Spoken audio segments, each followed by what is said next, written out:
At the appointed time, I returned to Miss Havisham's, and my hesitant ring at the gate brought out Estella.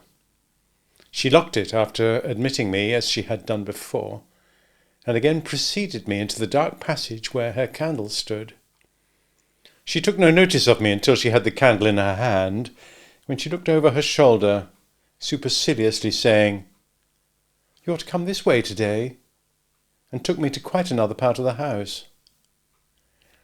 The passage was a long one, and seemed to pervade the whole square basement of the manor house. We traversed but one side of the square, however, and at the end of it she stopped, and put her candle down, and opened a door. Here the daylight reappeared, and I found myself in a small paved courtyard, the opposite side of which was formed by a detached dwelling-house, that looked as if it had once belonged to the manager or head clerk of the extinct brewery. There was a clock in the outer wall of this house. Like the clock in Miss Havisham's room, and like Miss Havisham's watch, it had stopped at 20 minutes to 9. We went in at the door, which stood open, and into a gloomy room with a low ceiling, on the ground floor at the back. There was some company in the room, and Estella said to me as she joined it, "You're to go and stand there, boy, till you're wanted." There being the window, I crossed to it and stood there in a very uncomfortable state of mind, looking out. It opened to the ground, and looked into a most miserable corner of the neglected garden, upon a rank ruin of cabbage stalks and one box tree that had been clipped round long ago like a pudding, and had a new growth at the top out of it, in the shape and a different colour, as if that part of the pudding had stuck to the saucepan and got burnt. This was my homely thought, as I contemplated the box tree. There had been some light snow overnight, and it lay nowhere else, to my knowledge, but it had not quite melted from the cold shadow of this bit of garden, and the wind caught it up in little eddies and threw it at the window, as if it pelted me for coming there. I divined that my coming had stopped conversation in the room, and that its other occupants were looking at me. I could see nothing of the room except the shining of the fire and the window glass, but I stiffened in all my joints with the consciousness that I was under close inspection. There were 3 ladies in the room, and 1 gentleman. Before I had been standing at the window 5 minutes, they somehow conveyed to me that they were all toadies and humbugs, but that each of them pretended not to know that the others were toadies and humbugs, because the admission that he or she did know it would have made him or her out to be a toady and humbug. They all had a listless and dreary air, awaiting somebody's pleasure, and the most talkative of ladies had to speak quite rigidly to repress a yawn. This lady, whose name was Camilla, very much reminded me of my sister, with the difference that she was older, and, as I found when I caught sight of her, of a blunter cast of features. Indeed, when I knew her better, I began to think it was a mercy she had any features at all, so very blank and high was the dead wall of her face. "Poor dear soul," said this lady, with an abruptness of manner quite like my sister's. "Nobody's enemy but his own." "It would be much more commendable to be somebody else's enemy," said the gentleman. "Far more natural." "Cousin Raymond," observed another lady, "we are to love our neighbour." "Sarah Pocket," returned Cousin Raymond, "if a man is not his own neighbour, who is?" Miss Pocket laughed, and Camilla laughed, and said, checking a yawn, "Oh, the idea!" But I thought they seemed to think it rather a good idea too. The other lady, who had not spoken yet, said gravely and emphatically, "Very true." "Poor soul," Camilla presently went on. I knew they'd all been looking at me in the meantime. "He is so very strange. Would anyone believe that when Tom's wife died, he actually could not be induced to see the importance of the children's having the deepest of trimmings to their mourning? 'Good Lord,' says he, 'Camilla, What can it signify so long as the poor bereaved little things are in black? So like Matthew. The idea! Good points in him, said Cousin Raymond. Heaven forbid I should deny good points in him, but he never had, and he never will have, any sense of the proprieties.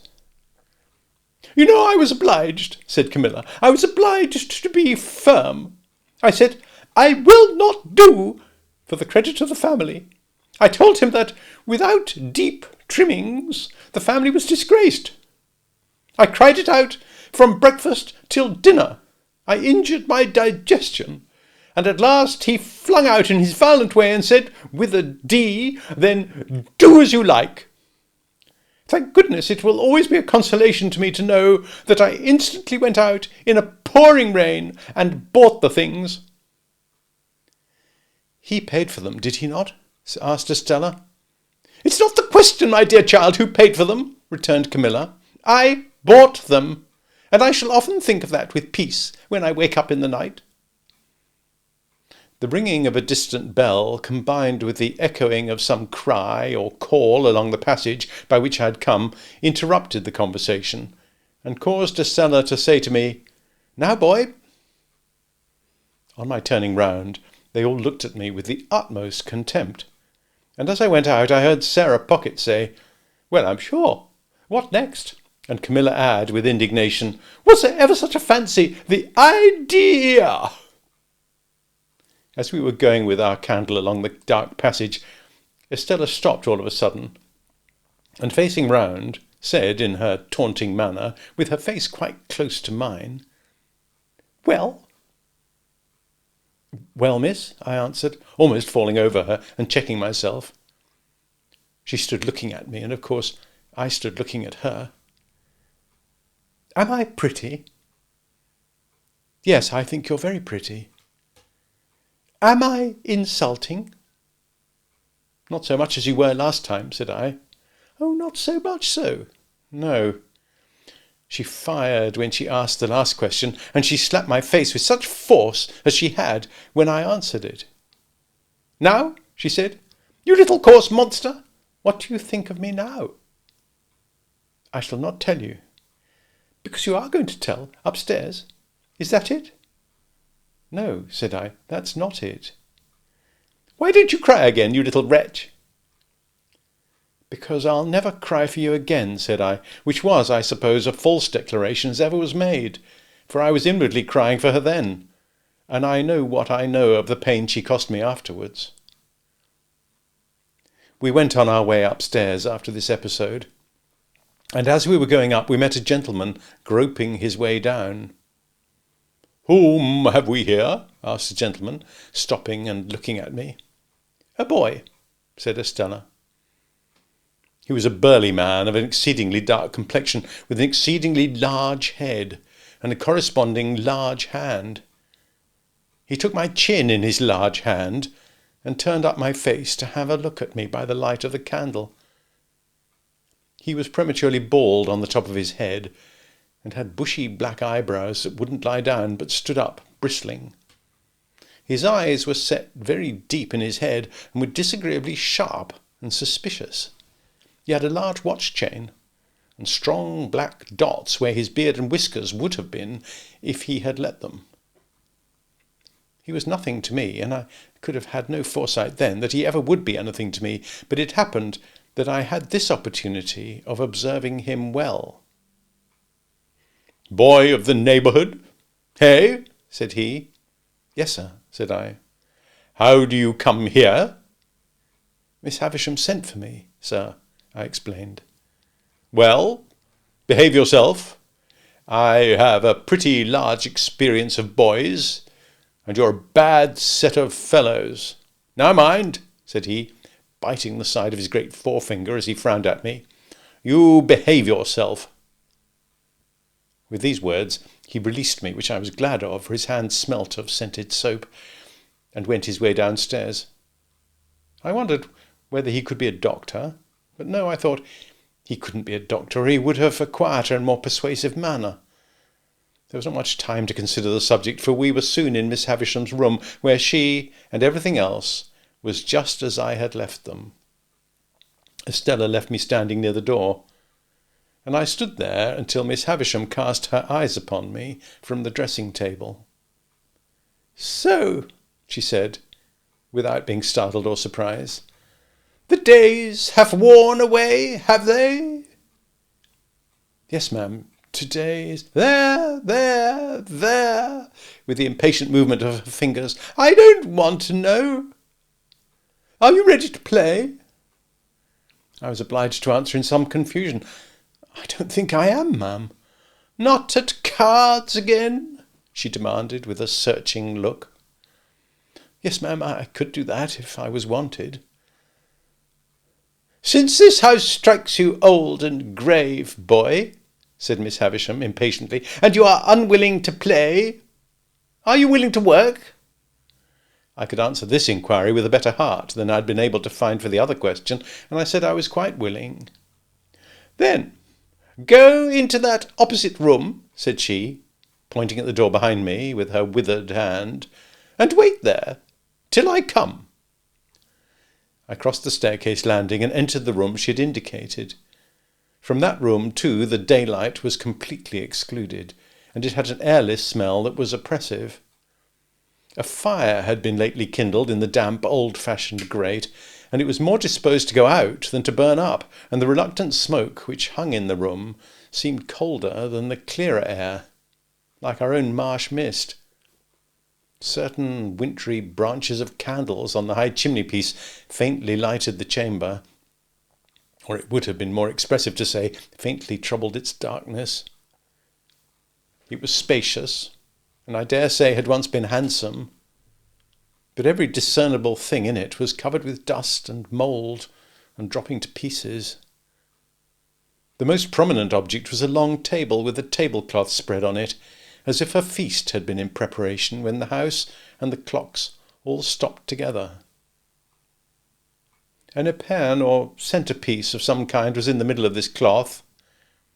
It was so heavily overhung with cobwebs that its form was quite indistinguishable, and as I looked along the yellow expanse out of which I remember it seeming to grow like a black fungus, I saw speckled-legged spiders with blotchy bodies running home to it and running out from it as if some circumstances of the greatest public importance had just transpired in the spider community. I heard the mice, too, rattling behind the panels, as if the same occurrence were important to their interests. But the black beetles took no notice of the agitation, and groped about the hearth in a ponderous, elderly way, as if they were short-sighted and hard of hearing, and not on terms with one another. These crawling things had fascinated my attention, and I was watching them from a distance when Miss Havisham laid a hand upon my shoulder. In her other hand she had a crutch-headed stick on which she leaned, and she looked like the witch of the place. "This," said she, pointing to the long table with her stick, "is where I will be laid when I am dead. They shall come and look at me here." With some vague misgiving that she might get upon the table then and there and die at once, the complete realization of the ghastly waxwork at the fair, I shrank under her touch. "What do you think that is?" she asked me, again pointing with her stick. "That, where those cobwebs are. What do you think that is?" "I can't guess what it is, ma'am." "It's a great cake. A bride cake. Mine." She looked all around the room in a glaring manner, and then said, leaning on me while her hand twitched on my shoulder, "Come, come, come, walk me, walk me." I made out from this that the work I had to do was to walk Miss Havisham round and round the room. Accordingly I started at once, and she leaned upon my shoulder, and we went away at a pace that might have been an imitation, founded on my first impulse under that roof, of Mr. Pumblechook's chaise cart. She was not physically strong, and after a little time said, "Slower." Still, We went at an impatient, fitful speed, and as we went, she twitched the hand upon my shoulder and worked her mouth, and led me to believe that we were going fast, because her thoughts went fast. After a while she said, "Call Estella." So I went out on the landing and roared that name as I'd done on the previous occasion. When her light appeared, I returned to Miss Havisham, and we started away again, round and round the room. If only Estella had come to be a spectator of our proceedings, I should have felt sufficiently discontented. But as she brought with her the 3 ladies and the gentleman whom I'd seen below, I didn't know what to do. In my politeness I would have stopped, but Miss Havisham twitched my shoulder, and we posted on with a shamefaced consciousness on my part that they would think it was all my doing. "Dear Miss Havisham," said Miss Sarah Pocket, "how well you look." "I do not," returned Miss Havisham. "I am yellow skin and bone." Camilla brightened when Miss Pocket met with this rebuff, and she murmured, as she plainly contemplated Miss Havisham, "Poor dear soul, certainly not to be expected to look well. Poor thing, the idea!" "How are you?" said Miss Havisham to Camilla. As we were close to Camilla then, I would have stopped as a matter of course, only Miss Havisham wouldn't stop. We swept on, and I felt that I was highly obnoxious to Camilla. "Thank you, Miss Havisham," she returned. "I am as well as can be expected." "Why, what's the matter with you?" asked Miss Havisham, with exceeding sharpness. "Nothing worth mentioning," replied Camilla. "I don't wish to make a display of my feelings, but I have habitually thought of you more in the night than I am quite equal to." "Then don't think of me," retorted Miss Havisham. "Very easily said," remarked Camilla, amiably repressing a sob, while a hitch came into her upper lip, and her tears overflowed. "Raymond is a witness what ginger and sal volatile I am obliged to take in the night. Raymond is a witness what nervous jerkings I have in my legs. Chokings and nervous jerkings, however, are nothing new to me when I think with anxiety of those I love. If I could be less affectionate and sensitive, I should have a better digestion and an iron set of nerves. I am sure I wish it could be so. But as to not thinking of you in the night, the idea!" Here a burst of tears. The Raymond referred to I understood to be the gentleman present, and him I understood to be Mr. Camilla. He came to the rescue at this point, and said in a consolatory and complimentary voice, "Camilla, my dear, it is well known that your family feelings are gradually undermining you to the extent of making one of your legs shorter than the other." "I am not aware," observed the grave lady, whose voice I had heard but once, "that to think of any person is to make a great claim upon that person, my dear." Miss Sarah Pocket, who I now saw to be a little dry, brown, corrugated old woman, with a small face that might have been made of walnut shells, and a large mouth like a cat's without the whiskers, supported this position by saying, "No, indeed, my dear. "Thinking is easy enough," said the grave lady. "What is easier, you know?" assented Miss Sarah Pocket. "Oh, yes," cried Camilla, whose fermenting feelings appeared to rise from her legs to her bosom. "It's all very true. It's a weakness to be so affectionate, but I can't help it. No doubt my health would be much better if it was otherwise. Still, I wouldn't change my disposition if I could. It's the cause of much suffering, but it's a consolation to know I possess it. And when I wake up in the night—" Here another burst of feeling. Miss Havisham and I had never stopped all this time, but kept going round and round the room, now brushing against the skirts of the visitors, now giving them the whole length of the dismal chamber. "There's Matthew," said Camilla, "never mixing with any natural ties, never coming here to see how Miss Havisham is. I've taken to the sofa with my staylace cut. I've lain there 3 hours, insensible, with my head over the side, and my hair all down, and my feet I don't know where." Much higher than your head, my love, said Mr. Camilla. I've gone off into that state hours and hours on account of Matthew's strange and inexplicable conduct, and nobody's thanked me. Really, I must say, I should think not, interposed the grave lady. You see, my dear, added Miss Sarah Pocket, a blandly vicious personage, the question to put to yourself is, who did you expect to thank you, my love? Without expecting any thanks of anything of the sort, resumed Camilla. I've remained in that state hours and hours, and Raymond is a witness of the extent to which I have choked, and what the total inefficacy of ginger has been, and I've been heard at the pianoforte tuners across the street, where the poor mistaken children have even supposed it to be pigeons cooing at a distance, and now to be told... And here Camilla put her hand to her throat and began to be quite chemical as to the formation of new combinations there. When this same Matthew was mentioned, Miss Havisham stopped me and herself and stood looking at the speaker. This change had a great influence in bringing Camilla's chemistry to a sudden end. Matthew will come and see me at last, said Miss Havisham sternly, when I am laid on that table. That will be his place there, striking the table with her stick, at my head.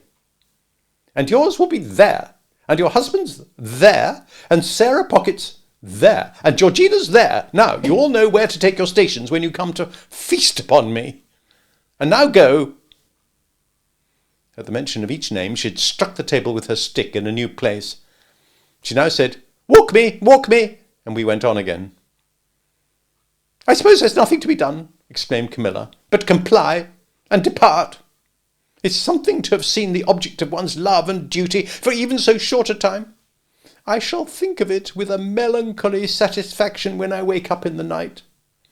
I wish Matthew could have that comfort, but he sets it at defiance. I'm determined not to make a display of my feelings, but it's very hard to be told one wants to feast on one's relations, as if one was a giant, and to be told to go. The bare idea! Mr. Camilla interposing, as Mrs. Camilla laid her hand upon her heaving bosom, that lady assumed an unnatural fortitude of manner, which I suppose to be expressive of an intention to drop and choke when out of view, and kissing her hand to Miss Havisham, was escorted forth. Sarah Pocket and Georgiana contended who should remain last, but Sarah was too knowing to be outdone, and ambled round Georgiana with that artful slipperiness that the latter was obliged to take precedence. Sarah Pocket then made her separate effect of departing with, "Bless you, Miss Havisham, dear," and with a smile of forgiving pity on her walnut-shell countenance for the weaknesses of the rest. While Estella was away lighting them down, Miss Havisham still walked with her hand on my shoulder, but more and more slowly. At last she stopped before the fire and said, after muttering and looking at it some seconds, "This is my birthday, Pip." I was going to wish her many happy returns when she lifted her stick. "Don't suffer it to be spoken of. I don't suffer those who were here just now, or anyone, to speak of it. They come here on the day, but they dare not refer to it." Of course, I made no further effort to refer to it either. "On this day of the year, long before you were born, this heap of decay," stabbing with her crutch stick at the pile of cobwebs on the table, but not touching it, "was brought here. It and I have worn away together. The mice have gnawed at it, and sharper teeth than teeth of mice have gnawed at me." She held the head of her stick against her heart as she stood looking at the table. She in her once white dress, all yellow and withered. The once white cloth, all yellow and withered. Everything around in a state to crumble under a touch. "When the ruin is complete," said she with a ghastly look, "and when they lay me dead in my bride's dress on the bride's table, which shall be done and which will be the finished curse upon him, so much the better, if it is done on this day. She stood looking at the table, as if she stood looking at her own figure lying there. I remained quiet. Estella returned, and she too remained quiet. It seemed to me that we continued thus for a long time. In the heavy air of the room and the heavy darkness that brooded in its remoter corners, I even had an alarming fancy that Estella and I might presently begin to decay. At length, not coming out of her distraught state by degrees, but in an instant, Miss Havisham said, "Let me see you two play cards. Why have you not begun?" With that, we returned to her room and sat down as before. I was beggared as before, and again as before Miss Havisham watched us all the time, directed my attention to Estella's beauty, and made me notice it the more by trying her jewels on Estella's breast and hair. Estella, for her part, likewise treated me as before, except that she did not condescend to speak. When we had played some half-dozen games, a day was appointed for my return, and I was taken down into the yard to be fed in the former dog-like manner. There, too, I was again left to wander about as I liked. It's not much to the purpose whether a gate in that garden wall, which I had scrambled up to peep over on the last occasion, was on that last occasion open or shut. Enough that I saw no gate then, and that I saw one now. As it stood open, and as I knew that Estella had let the visitors out, for she had returned with the keys in her hand, I strolled into the garden and strolled all over it. It was quite a wilderness, and there were old melon frames and cucumber frames in it, which seemed in their decline to have produced a spontaneous growth of weak attempts at pieces of old hats and boots, with now and then a weedy offshoot into the likeness of a battered saucepan. When I had exhausted the garden and a greenhouse with nothing in it but a fallen-down grapevine and some bottles, I found myself in the dismal corner upon which I had looked out of the window. Never questioning for a moment that the house was now empty, I looked in at another window, and found myself, to my great surprise, exchanging a broad stare with a pale young gentleman, with red eyelids and light hair. This pale young gentleman quickly disappeared, and reappeared beside me. He had been at his books when I had found myself staring at him, and I now saw that he was inky. "Hullo!" said he. "Young fellow!" Hello being a general observation which I had usually observed to be best answered by itself, I said, "Hello," politely omitting "young fellow." "Who let you in?" said he.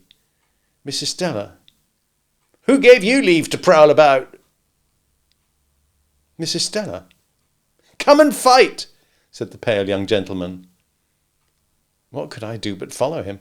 I've often asked myself the question since, but what else could I do? His manner was so final, and I was so astonished, that I followed where he led, as if I had been under a spell. "Stop a minute, though," he said, wheeling round before we had gone many paces. "I ought to give you a reason for fighting, too. There it is." In a most irritating manner, he instantly slapped his hands against one another, daintily flung one of his legs up behind him, pulled my hair, slapped his hands again, dipped his head, and butted it into my stomach. The bull-like proceeding last mentioned, besides that it was unquestionably to be regarded in the light of a liberty, was particularly disagreeable just after bread and meat. I therefore hit out at him, and was going to hit out again when he said, "Aha, would you?" and began dancing backwards and forwards in a manner quite unparalleled within my limited experience. "Laws of the game," said he. Here he skipped from his left leg onto his right. "Regular rules." Here he skipped from his right leg onto his left. "Come to the ground. Go through the preliminaries." Here he dodged backwards and forwards and did all sorts of things while I looked helplessly at him. I was secretly afraid of him when I saw him so dexterous, but I felt morally and physically convinced that his light head of hair could have had no business in the pit of my stomach, that I had the right to consider it irrelevant when so obtruded on my attention. Therefore I followed him without a word to a retired nook of the garden formed by the junction of two walls and screened by some rubbish. On his asking me if I was satisfied with the ground, and on my replying yes, he begged my leave to absent himself for a moment and quickly returned with a bottle of water and a sponge dipped in vinegar. "Available for both," he said, placing these against the wall, and then fell to pulling off not only his jacket and waistcoat, but his shirt too, in a manner at once light-hearted, businesslike, and bloodthirsty. Although he did not look very healthy, having pimples on his face and a breaking out at his mouth, these dreadful preparations quite appalled me. I judged him to be about my own age, but he was much taller, and he had a way of spinning himself about that was full of appearance. For the rest, he was a young gentleman in a grey suit, when not denuded for battle, with his elbows, knees, wrists, and heels considerably in advance of the rest of him as to development. My heart failed me when I saw him squaring at me with every demonstration of mechanical nicety, and eyeing my anatomy as if he were minutely choosing his bone. I never have been so surprised in my life as I was when I let out the first blow and saw him lying on his back, looking up at me with a bloody nose and his face exceedingly foreshortened. But he was on his feet directly, and after sponging himself with a great show of dexterity began squaring again. The second greatest surprise I've ever had in my life was seeing him on his back again, looking up at me out of a black eye. His spirit inspired me with great respect. He seemed to have no strength, and he never once hit me hard, but he was always knocked down. But he'd be up again in a moment, sponging himself or drinking out of the water bottle with the greatest satisfaction in seconding himself according to form, and then came at me with an air and a show that made me believe he really was going to do for me at last. He got heavily bruised, for I am sorry to record that the more I hit him, the harder I hit him. But he came up again and again and again, until at last he got a bad fall with the back of his head against the wall. Even after that crisis in our affairs, he got up and turned round and round confusedly a few times, not knowing where he was, but finally went on his knees to his sponge and threw it up, at the same time panting out, "That means you've won!" He seemed so brave and innocent that, although I had not proposed the contest, I felt but a gloomy satisfaction in my victory. Indeed, I go so far as to hope that I regarded myself, while dressing, as a species of savage young wolf, or other wild beast. However, I got dressed, darkly wiping my sanguinary face at intervals, and I said, "Can I help you?" And he said, "No, thank ye." And I said, "Good afternoon." And he said, "Same to you." When I got into the courtyard, I found Estella waiting with the keys, but she neither asked me where I had been nor why I had kept her waiting, and there was a bright flush upon her face, as though something had happened to delight her. Instead of going straight to the gate, too, she stepped back into the passage and beckoned me. "Come here. You may kiss me if you like." I kissed her cheek as she turned it to me. I think I'd have gone through a great deal to kiss her cheek, but I felt that the kiss was given to the coarse common boy as a piece of money might have been, and that it was worth nothing. What with the birthday visitors, and what with the cards, and what with the fight, my stay had lasted so long that when I neared home, the light of the spit of sand off the point on the marshes was gleaming against a black night sky, and Joe's furnace was flinging a path of fire across the road.